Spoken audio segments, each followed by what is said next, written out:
अगर मैं आपसे अभी समय पूछूं तो आप अपने स्मार्ट वॉच या फिर अपने स्मार्टफोन से मुझे समय एएम या फिर पीएम में बताएंगे। पर सवाल यह है कि एएम और पीएम का मतलब आखिर होता क्या है। तो मैं आपको बताता हूं। हमारे पूरे दिन को 12-12 घंटे के इक्वल पार्ट्स में डिवाइड किया गया है। दोपहर 12 बजे के पहले का समय हम लोग एएम, जबकि दोपहर 12 बजे के बाद के समय को हम लोग पीएम में बताते हैं।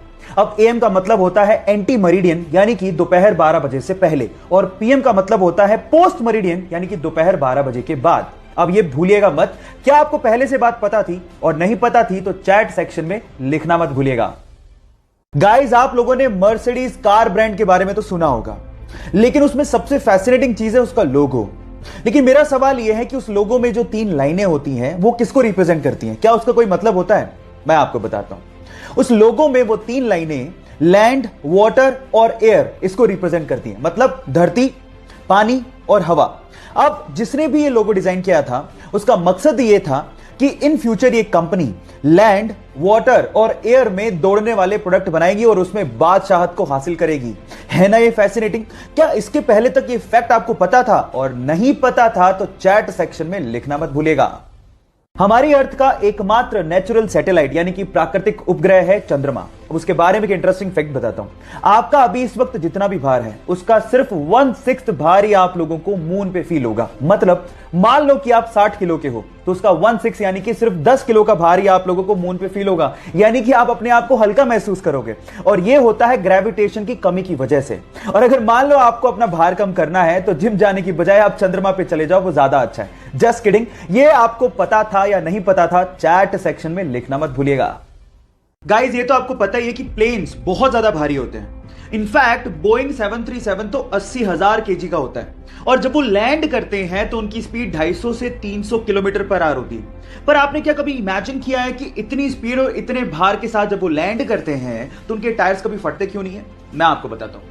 उनके टायर्स में रबड़ के साथ साथ एल्यूमिनियम और स्टील को भी मिक्स किया जाता है, और नॉर्मल कारों के टायर के अंदर जो प्रेशर से हवा भरी जाती है उससे 6 गुना ज्यादा प्रेशर से एरोप्लेन के टायर में नाइट्रोजन को भरा जाता है ताकि वो प्रेशर को सहन कर सके। क्या आपको इससे पहले तक ये फैक्ट पता था? नहीं पता था तो चैट सेक्शन में लिखना मत भूलिएगा, और हमारे यूट्यूब चैनल को सब्सक्राइब करना मत भूलिएगा। लिंक बायो में गिवन है। गोल्ड यानी कि सोना रईसी की पहचान मानी जाती है, लेकिन सवाल यह है कि अर्थ की क्रस्ट में तो बहुत सारे मेटल मिलते हैं, फिर गोल्ड को ही इतनी तवज्जो क्यों दी जाती है?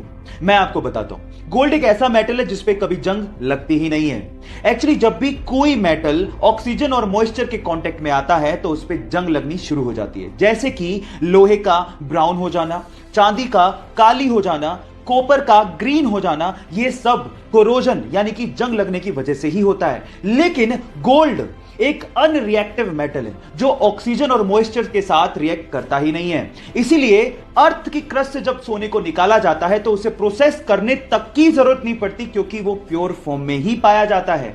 क्या इसके पहले तक गोल्ड की एक खासियत आप लोगों को पता थी? और अगर नहीं पता थी तो चैट सेक्शन में लिखना मत भूलिएगा।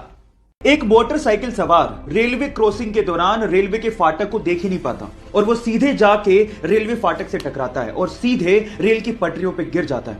वो इतनी बुरी तरह से घायल हो जाता है कि उससे खड़ा भी नहीं हो जा रहा था, और सामने से ट्रेन आ रही थी। यह देखकर पास में खड़ा एक युवक भागता हुआ आता है और उसे रेल की पटरियों से खींचता है, और उसकी बाइक को रेल की पटरियों से खींचता है और उसकी जान बचाता है। अगर आखिरी समय पर वो बहादुर लड़का नहीं आता तो शायद आज वो बंदा जिंदा ही नहीं होता। सो गाइस, उस बहादुर लड़के की बहादुरी के लिए 1 लाइक तो बनता है। आज अगर हमें जरा सी भी चोट लग जाए तो हम लोग तुरंत बैंडेड का इस्तेमाल कर लेते हैं ताकि खून को बहने से रोका जा सके। लेकिन क्या आपको पता है कि बैंडेड के इन्वेंशन से पहले यह काम कैसे होता था? मैं आपको बताता हूं। पुराने जमाने में खून के थक्के को जमाने के लिए या फिर खून के बहाव को रोकने के लिए मकड़ी के जाले का इस्तेमाल होता था। जी हां गाइस, क्योंकि मकड़ी के जाले में विटामिन के होता है तो वो खून के थक्के को जमाने में मदद करती है। क्या आपको इसके पहले से ये फैक्ट पता था? और अगर नहीं पता था तो चैट सेक्शन में लिखना मत भूलिएगा।